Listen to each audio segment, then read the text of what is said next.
दोस्तों, हमारा सौरमंडल अनगिनत रहस्यों से भरा है। यह आए दिन ग्रहों पर होने वाली घटनाओं को लेकर हमारे वैज्ञानिक हमेशा यही जानने की कोशिश करते रहते हैं कि आखिर इसकी वजह क्या है। सूरज हमारे सौरमंडल का वो हिस्सा है जिसके बिना शायद ही जीवन होता। सूरज की शक्ति के रहस्य को लेकर वैज्ञानिकों की हमेशा रुचि रही है। नासा के वैज्ञानिकों ने हाल ही में एक ऐसी खोज की है जिसके जरिए वो ये जान सकेंगे कि आखिर सूर्य पर विस्फोट कैसे होते हैं। अमेरिकी अंतरिक्ष एजेंसी नासा के वैज्ञानिकों ने सूर्य पर होने वाले चुंबकीय विस्फोट के रहस्य को सुलझा लिया है। ये खोज मानव के लिए बहुत बड़ी खोज है। दोस्तों, इस वीडियो में मैं आपको नासा के वैज्ञानिकों की खोज के बारे में पूरी जानकारी दूंगा। उसके लिए आपको ये वीडियो अंत तक देखना होगा। दोस्तों, सूर्य को हमारे जीवन के लिए ही नहीं बल्कि पूरी पृथ्वी के जीवन के लिए भी ऊर्जा का स्रोत माना जाता है। वैज्ञानिकों का कहना है कि सूर्य पृथ्वी की समस्त प्रक्रियाओं के लिए अंतिम स्रोत है और इसी वजह से सूरज वैज्ञानिकों के लिए गहन अध्ययन का विषय है। सूरज पर होने वाली घटनाएं वैज्ञानिकों को हमेशा आश्चर्यचकित करती रहती हैं। वैज्ञानिक न केवल सूर्य की नाभिकीय प्रतिक्रियाओं का अध्ययन कर रहे हैं बल्कि उसकी सतह पर पैदा होने वाली सौर ज्वाला और पवनों और अन्य विकिरणों का भी अध्ययन कर रहे हैं। हाल ही में नए अध्ययन में दावा किया गया है कि नासा के वैज्ञानिकों ने 60 साल पुरानी उस पहेली को सुलझा लिया है जो सूर्य को एक बहुत ज्यादा विस्फोटक बनाए रखती है। वैज्ञानिकों के इस खोज से अब ये जान सकेंगे कि सूर्य पर विस्फोट कैसे होता है। इतना ही नहीं, वैज्ञानिक पृथ्वी को प्रभावित करने वाले भूचुंबकीय विस्फोट और सोलर फ्लेयर्स की भविष्यवाणी करने में भी सक्षम होंगे। वैज्ञानिकों का कहना है कि मैग्नेटिक रिकरेक्शन नाम की एक विस्फोट की प्रक्रिया सोलर फ्लेयर्स को पैदा करती है। ये सोलर फ्लेयर्स इतनी शक्तिशाली होती है कि कुछ ही मिनटों में सूर्य से निकली इनकी संख्या पूरी पृथ्वी को 20 साल तक बिजली देने के जितना पर्याप्त ऊर्जा पैदा कर सकती है। इस प्रक्रिया को समझने में नासा के वैज्ञानिकों ने 60 साल से अधिक का समय बिताया है, जिसके बाद नासा के मैग्नेटोस्फेरिक मल्टी स्केल मिशन यानी MMS की टीम ने एक ऐसे सिद्धांत को विकसित किया है जो बताता है कि मैग्नेटिक रिकनेक्शन कैसे होता है और ये लगातार एक ही गति को कैसे बनाए रखता है। लेकिन उससे पहले ये जान लेते हैं कि आखिर मैग्नेटिक रिकनेक्शन क्या होता है। दोस्तों, मैं आपको बता दूं कि मैग्नेटिक रिकनेक्शन को हिंदी में चुंबकीय पुनः संयोजन कहते हैं। ये एक ऐसी प्रक्रिया है जो प्लाज्मा में होती है, जिसे पदार्थ की चौथी अवस्था कहा जाता है। प्लाज्मा की स्थिति तब बनती है जब गैस में इतनी ऊर्जा आ जाती है कि उसके परमाणु टूटकर अलग हो जाते हैं, जिससे नेगेटिव चार्ज वाले इलेक्ट्रॉन और पॉजिटिव चार्ज वाले आयन एक साथ अगल बगल मौजूद रहने लगते हैं। इससे सूर्य की सतह से एक ऊर्जावान तरल पदार्थ जैसी सामग्री तेजी से बाहर निकलती है जो चुंबकीय क्षेत्रों के प्रति अत्यधिक संवेदनशील होती है। सूर्य पर पैदा होने से लेकर पृथ्वी के नजदीक के अंतरिक्ष, ब्लैक होल और पूरे ब्रह्मांड में प्लाज्मा मैग्नेटिक रिकनेक्शन से गुजरते हैं जो तेजी से चुंबकीय ऊर्जा को गर्मी और त्वरण यानी इलेक्ट्रेशन में बदल देती है। मैग्नेटिक रिकनेक्शन कई तरह के होते हैं। इसके एक स्पेशल वेरिएंट को फास्ट रिकनेक्शन के नाम से जाना जाता है। इससे आने वाले दिनों में सूर्य को लेकर वैज्ञानिकों की समझ और ज्यादा बढ़ने की उम्मीद है। नासा के वैज्ञानिक इस सिद्धांत को लेकर भविष्य में कुछ नया करने को लेकर पूरी तरह से आश्वस्त हैं। वहीं पिछले 6 दशक से वैज्ञानिक चुंबकीय पुनर्संयोजन यानी मैग्नेटिक रिकनेक्शन नाम की विस्फोटक प्रक्रिया को सुलझाने का प्रयास कर रहे हैं।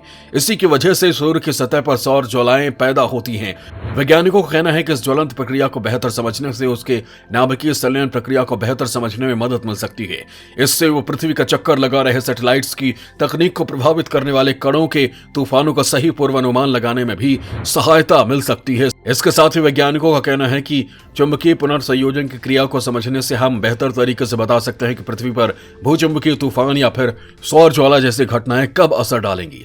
अगर हम समझ पाएं कि पुनर्संयोजन कैसे शुरू होता है, इससे हमें ऊर्जा संबंधी शोधों में सहायता मिलेगी। मैरीलैंड के ग्रीन बेल्ट में नासा के गोडार्ड स्पेस फ्लाइट सेंटर में MMS के प्रोजेक्ट साइंटिस्ट और रिसर्च साइंटिस्ट बारबरा जाइल्स ने कहा कि हम कुछ समय से जानते हैं कि फास्ट रिकनेक्शन एक निश्चित दर पर होता है जो काफी स्थिर लगता है। वो दर अब तक एक रहस्य रही है। नेचर्स कम्युनिकेशंस फिजिक्स जर्नल में एक पेपर में प्रकाशित नए शोध में बताया गया है कि विशेष रूप से एक टकराव रहित प्लाज्मा में कितनी तेजी से मैग्नेटिक रिकनेक्शन होता है। टकराव रहित प्लाज्मा एक ऐसा प्रकार है जिसके कण इतने ज्यादा फैले होते हैं कि उनमें आपस में कोई टक्कर नहीं होती। नासा की टीम ने हॉल इफेक्ट नाम के एक सामान्य चुंबकीय प्रभाव का उपयोग करते हुए इस सिद्धांत को साबित करके दिखाया है। हॉल इफेक्ट एक सामान्य चुंबकीय घटना है जो जमर्रा की तकनीक पर उपयोग की जाती है, जैसे गाड़ियों के पहियों का स्पीड सेंसर, 3D प्रिंटर जहां सेंसर स्पीड, नजदीकी स्थिति या इलेक्ट्रिक करंट को मापते हैं। नया सिद्धांत कहता है कि इस प्रक्रिया में तेजी लाने का काम हॉल प्रभाव करता है जो मैग्नेटिक फील्ड और विद्युत धाराओं की अंतर क्रिया होती है। तीव्र चुंबकीय पुनर्संयोजन के दौरान प्लाज्मा में अवशेषित कण यानी आयन और इलेक्ट्रॉन एक समूह के तौर पर घूमना बंद कर देते हैं और अलग अलग घूमते हुए वो हॉल प्रभाव देते हैं, जिसमें एक अस्थिर ऊर्जा निर्वात बन जाता है जहां पुनर्संयोजन हो जाता है। ऊर्जा निर्वात के आसपास मैग्नेटिक फील्ड से दबाव के कारण निर्वात फूटता है और तेजी से बहुत सारी मात्रा में ऊर्जा निकलने लगती है, जिसकी दर का पूर्वानुमान लगाया जा सकता है। हाल ही के दिनों में सोलर साइकिल तेज होने के चलते अंतरिक्ष के निर्वात में सूर्य से प्लाज्मा की ऊंची लहरें उठ रही हैं। धरती इस प्लाज्मा के स्प्लैश जोन यानी प्रभाव क्षेत्र में है। सूर्य की सतह पर गहरा दर्रा बन गया है। अनुमान है कि इस दर्रे से सोलर रेडिएशन को तूफान आ सकता है जब सूर्य से प्लाज्मा तेजी के साथ बाहर निकलेगा। National oceanic and atmospheric administration के तहत स्पेस वेदर प्रोडक्शन सेंटर ने यह अनुमान लगाया है। सूर्य पर विशालकाय दर्रे का निर्माण 3 अप्रैल 2022 को हुआ था, जिसमें लगातार चुंबकीय शक्ति वाली सौर लहरें उठ रही हैं। यह दर्रा 20,000 किलोमीटर गहरा और 2 लाख किलोमीटर लंबा है। ब्रिटेन के मौसम विभाग ने इसकी पुष्टि की है। उनके मुताबिक सूर्य पर 2 गहरे दर्रे बनते देखे गए हैं।